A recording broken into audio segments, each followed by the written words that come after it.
tonight, I mean, this is so...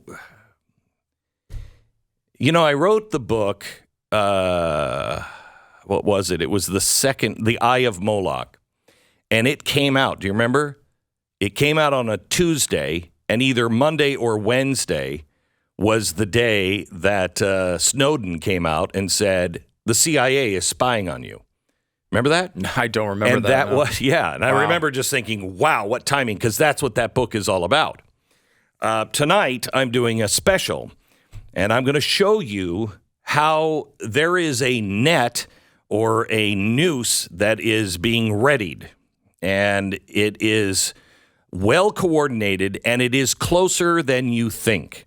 Tonight, I'm going to show you how churches, religious institutions are directly under attack, not just by this administration. Religion is being hit methodically from multiple different directions. The media, street activists, perversions within the church itself, as well as directly from this government. And it is all happening right now. I'm going to show you how a group of House Democrats are looking to weaponize the IRS directly at Christian leaders that have been staples of the American religious community for decades. Oh, those IRS are just going after rich people. Well, and pastors. At the same time, the left is creating their own religious networks and their own religious experts that, let's just say, have questionable opinions. I want to show you the opinion from the new president of the Evangelical Network, a group called Equal Justice USA. That sounds like something really, doesn't it? I mean, that sounds like the church I want to go to. His name is Sam Heath. Here he is recently on a podcast talking about, people of trouble.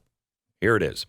There may need to be a season of separation without harm for an individual. Someone may need to be removed from a situation, a person, or from society. But the goal of that is ultimately to have that person reintegrated back into community.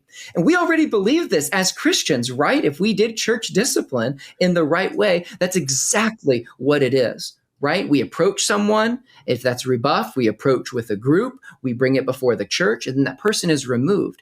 Excommunication is never meant to be this permanent, lasting punishment. It is meant to be this thing that is done for the safety of the community, because harm is always communal in its effect, and it is done with an invitation to return. It is done always with a handout of welcome, of return to this, healing is offered to you. But if you can't pursue that, in order to protect this community, we might need to remove someone for a season. Well, for a season. I mean, it wouldn't be bad. Like summer camp. Right. Like summer camp. A camp. Okay. Now, let me just ask you.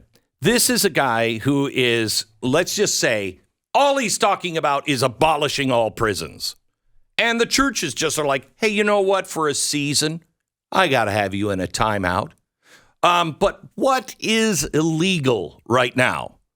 What are we really talking about? Because I've heard people on MSNBC for years now talking about, what are we going to do with these people that voted for Trump?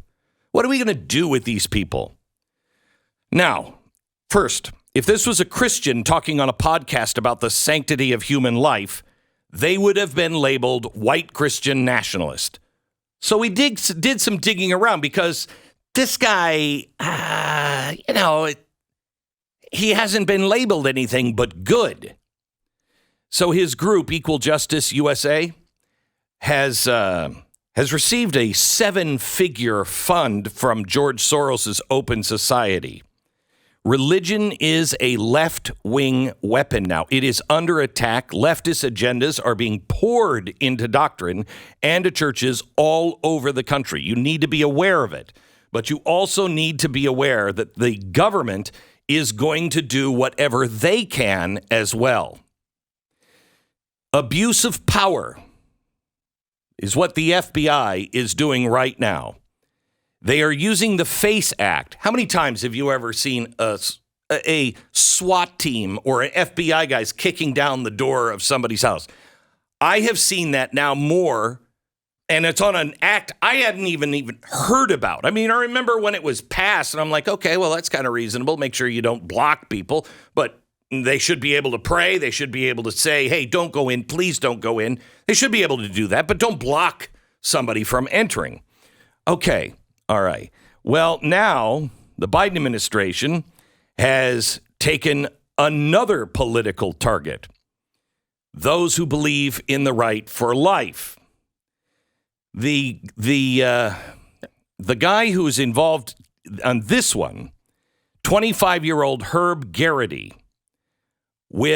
he was charged with a conspiracy against rights and FACE Act offenses. Wow, a conspiracy.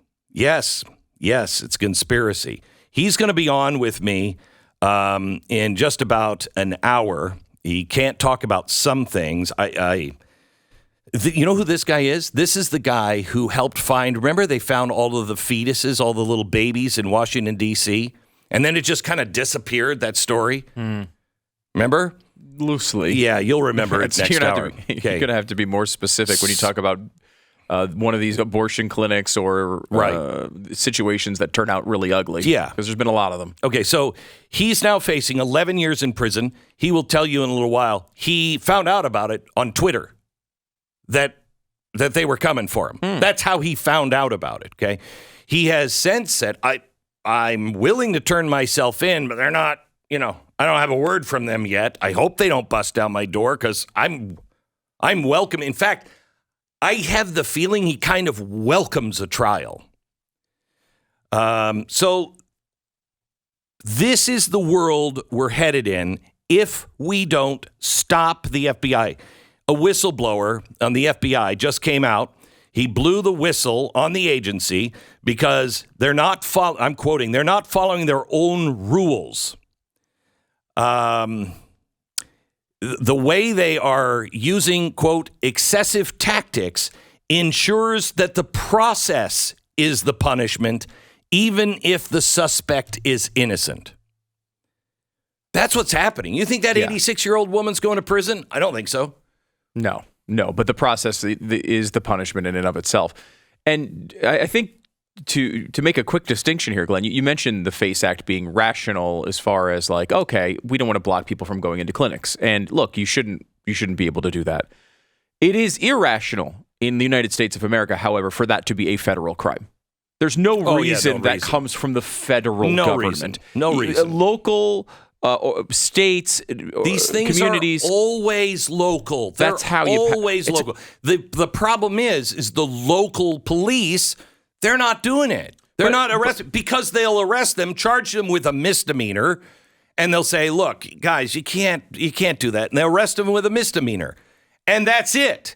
This particular act happened 2.5 years ago, and the FBI is just on it now. Right, and that's the problem. When you say the problem is that they're not, the local police aren't doing enough, they're just charging them with a misdemeanor. That's not a problem. That's how it should occur. That's correct. Correct. What's going on now is they found this rule and they're utilizing it as a weapon to go after people they don't like. Exactly right. And we're seeing it over and over again across the country. This is why even a sensible law should not be in the hands of the federal government.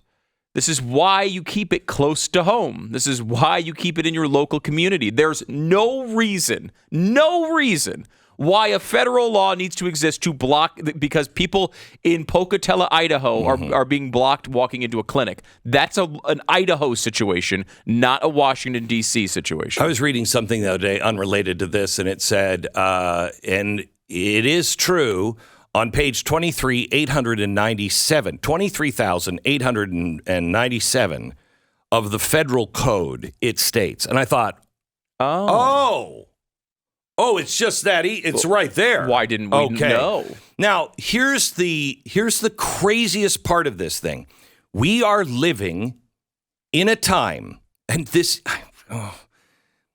we are living in a time that has been lived in before, where the two sides don't see the same thing at all. We're not seeing the same thing at all. We're seeing FBI come in and bust down the doors of people who were praying. bust their doors down, and then everybody else who steals, kills people, they're just released. It's no big deal. Okay? Now, we're also seeing this happen because people were praying at abortion clinics.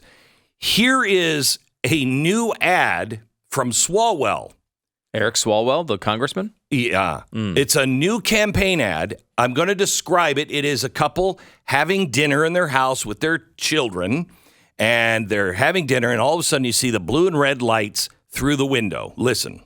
Nom, nom, nom, nom, nom, nom, nom. You're weird. He is weird, but cute. Oh, look at this. Gross. Belle? Mary Anderson, Yes. I have a warrant for your arrest. Arrest for what? Penal Code 243 violation. Unlawful termination of a pregnancy. You gotta be kidding me. That No, is he is. my personal business. That's for the courts to decide, ma'am. Your medical records have been subpoenaed, and Dr. Landrys already in custody. This is unbelievable. No, my God, you can't just. You will have to submit to a physical examination. What? By who? No one's touching me. Oh, this is incredible. Pull the guns. Put your hands behind your back. Okay, stop. I can't watch anymore. You know why this is crazy is, first of all, it's local police. Yeah. It's local police. And they're not knocking. They're pounding. Open up, FBI. Right. And if you don't open, then they come in. But they come in with rifles pointed at people. 87-year-old ladies. This is really happening against the pro-life movement. It is not happening against women who have had abortions. By the way, none of the laws passed Would allow that. in any of these states. And you know what? Make the woman to be prosecuted. I would stand against it. Would stand against it. You can't. We have got to heal hearts, not throw people in prison. On this, now doctors are maybe a different thing if it's against the law. That's where the Yes. law usually hits. Right. It's illegal to do it, and the doctor's the one that gets punished, and not that- the woman. I honestly don't think there's one law in the entire country that does that. No. And But would you stand against it? Regardless, I don't think that's the certainly the right approach for today. Correct. I think at some point it would be interesting if we actually do believe that this is taking a life, that the person. No, I know that, but we are that is so not far where we away. are. Right, We're exactly. not there. Right, and the point here is that this is a mythical thing. This, you know what it reminded me of, Glenn? Cory Gardner banned birth control. Oh, I know. Right? Remember that whole thing where Yeah. Cory Gardner, the former senator from Colorado, they tried to get him to beat him initially when he was running for office, and they ran these ads where he was going to delete birth control from availability, and it's like, well, that's not at all what happened. The guy's already left office. They're still warning people that birth control is going to go away just around the corner. And it never happens. They never have to honor this fan fiction they put out there in election season. Correct. So now the FBI is moving at gunpoint. Not like I almost said Cory Gardner, Eric Swalwell. Oh, yeah. Not like he's saying. The exact opposite of that. There are cases now that are 2 years old with no violence, and the FBI is trying to put these people in jail for 11 years. May I ask, where is the FBI with Jane's Revenge? Where is the FBI in the over 170 attacks on Catholic targets since May of 2020? Where are you on that one, FBI? There is an agenda, and I will show it to you tonight at 9 p.m. You don't want to miss it.